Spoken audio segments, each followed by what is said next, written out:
अनपढ़ माँ। यूं तो गोमती रोज ही अपने बहू बेटे को सर फेंक कर काम में जुटा देखती है, लेकिन पिछले कुछ दिनों से उसने जो जुनून उनमें देखा, ऐसा पहले कभी नहीं देखा। दिन रात वह दोनों कंप्यूटर पर दीदे गड़ाए रहते, आसपास में खुसुर फुसुर करते। आशा निराशा साफ उनके मुख पर तैरती नजर आती। ऐसा आभास होता जैसे किसी खास काम की खोज में हो। कई बार अंग्रेजी में किसी से फोन पर भी लंबा वार्तालाप करते सुना, पर गोमती ने कभी पूछा नहीं। जब कभी भी वह उनके आसपास उपस्थित होती तो बहू बेटा अचानक अंग्रेजी में बितियाने लगते। पिछले कुछ दिनों से कभी कभार बेटा माँ से लाड प्यार भी जताने लगा था, और तो और सास की कई बातों पर अचानक बहू ने मुंह फुलाना भी छोड़ दिया था। यह सब देख गोमती मन ही मन बुदबुदाती, हो ना हो, कुछ गुइया तो पक रही है। कभी वह अनजानी शंका में घिर कर खुद ही मन को ढा लेती, और कभी खुद की डाढ़स दे फिर कामों में निपटाने में लग जाती। कुछ ही दिनों बाद घर का माहौल बदला बदला सा लगने लगा। बहू बेटा चहके चहके से नजर आने लगे। चारों ओर अचानक अबोली खुशी का नाद सुनाई देने लगा। कुल मिलाकर कहे तो घर में राम राज्य सा हो गया। छुट्टी का दिन था। माँ ने मेज पर नाश्ता लगाया। मनपसंद व्यंजन देखते ही बेटा बोला, अरे वाह, क्या बात है माँ, आज तो सब कुछ अपने बहू बेटे की पसंद का बनाया है। फीकी सी मुस्कान देते गोमती बोली, अरे खा लो बेटा, क्या पता फिर कब। अच्छा यह तो बता, कब का जाना तय किया है विदेश। यह सुनते ही पति पत्नी एक दूसरे को हवाक देखते रह गए। उनकी आंखें ऊपर की ऊपर ही टंगी रह गई, और मुंह तो जैसे निवाला चबाना ही भूल गया। बिना उनकी और ताके गोमती बोली, अरे खाओ भाई, रुक क्यों गए, क्या अच्छा नहीं लगा। पकाते हुए से दोनों एक साथ ही बोले, नहीं नहीं, बहुत स्वादिष्ट बना है। लेकिन माँ, तुम्हें किसने बताया हमारे जाने का। तेरी माँ भले स्कूल ना गई हो बेटा, पर उसकी आंखें बहुत पढ़ी लिखी है। जीवन में अनुभवों की कई जमातें पास की है उसने। फिर तुम्हारी गुलाबी मुस्कानों के पीछे का पढ़ लेना कौन सा मुश्किल है उसके लिए। गोमती की बात सुनकर दोनों के चेहरे शर्म और संकोच से और भी झुक गए। बेटा धीरे से बोला, माँ, हम आपको बताने ही वाले थे। दरअसल पिछले कुछ महीनों से हम दोनों एक जर्मन कंपनी के साथ प्रोजेक्ट पर काम कर रहे थे। उन्होंने हमारी मेहनत और प्रतिभा देखकर हमें वहां स्थायी नौकरी का प्रस्ताव दे दिया है, और वीजा की प्रक्रिया भी पूरी हो गई है। अगले महीने की 15 तारीख की फ्लाइट है। गोमती ने धीमे से आंखें मूंदी, जैसे खुद को भीतर से मजबूत कर रही हो।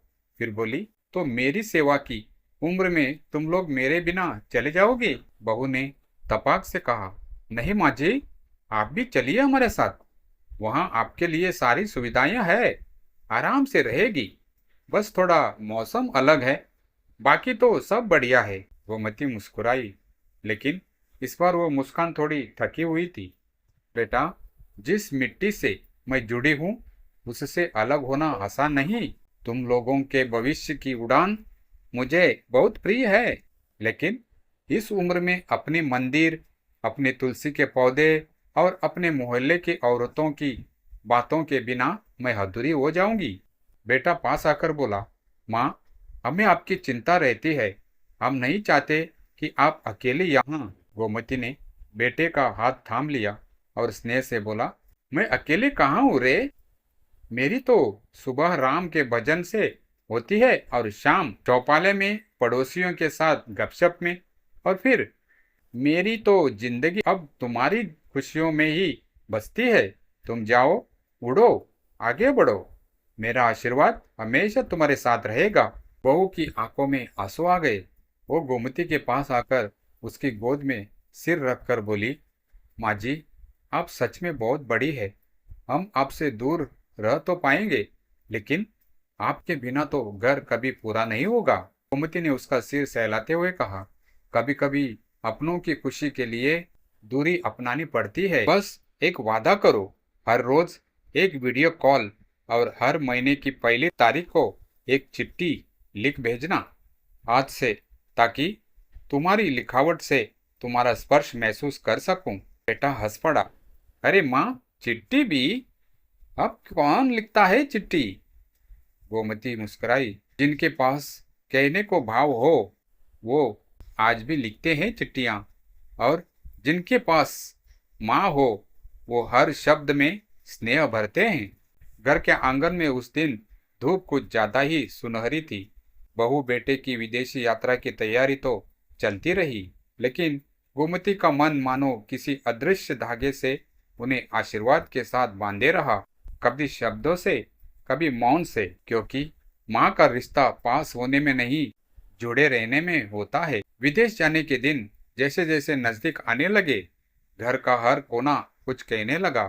गोमती हर सुबह जल्दी उठ जाती और बहू बेटे के कपड़ों, जरूरत की चीजों, यहाँ तक कि घरेलू मसालों के डिब्बों तक की जांच पड़ताल करती, जैसे वह अपने हाथों से उन्हें सजो संवार कर किसी न संसार के लिए विदा कर रही हो। एक सुबह जब बहू पूजा की थाली लेकर आई तो गोमती ने उसे रोकते हुए कहा, रुको बहू, आज मैं करूंगी पूजा, आज तुम बस बैठ कर देखना।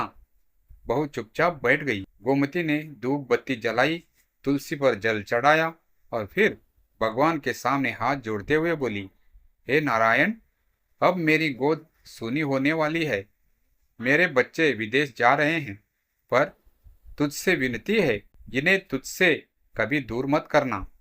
जहां जाए तेरी कृपा बनी रहे। फिर उसने बहू की ओर देखा और मुस्कुराते हुए कहा, तेरा मन हमेशा परिवार को बांधे रहेगा।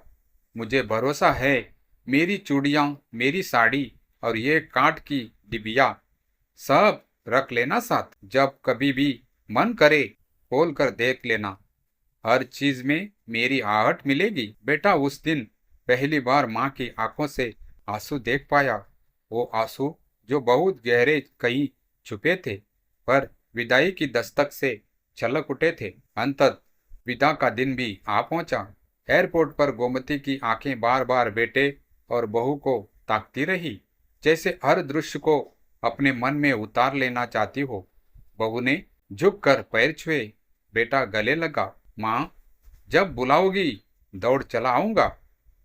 गोमती ने आंखें भरकर कहा, बेटा बुलाऊंगी नहीं, मन से याद करूंगी, और तू उस दिन जरूर आना जब मेरी आंखें तुझसे मिलकर कुछ कहे बिना सब कह जाए। फ्लाइट के दरवाजे तक जाते जाते बहू ने एक बार पीछे मुड़कर देखा। गोमती वही खड़ी थी, लेकिन अब उसकी आंखें गीली नहीं थी, वो मुस्कुरा रही थी, उस आत्मबल के साथ जो केवल एक माँ में होता है। कुछ महीने बाद विदेश से भेजे गए पहले पार्सल में जब बहू ने वो काठ की डिबिया खोली तो उसमें एक छोटी सी चिट्ठी रखी थी।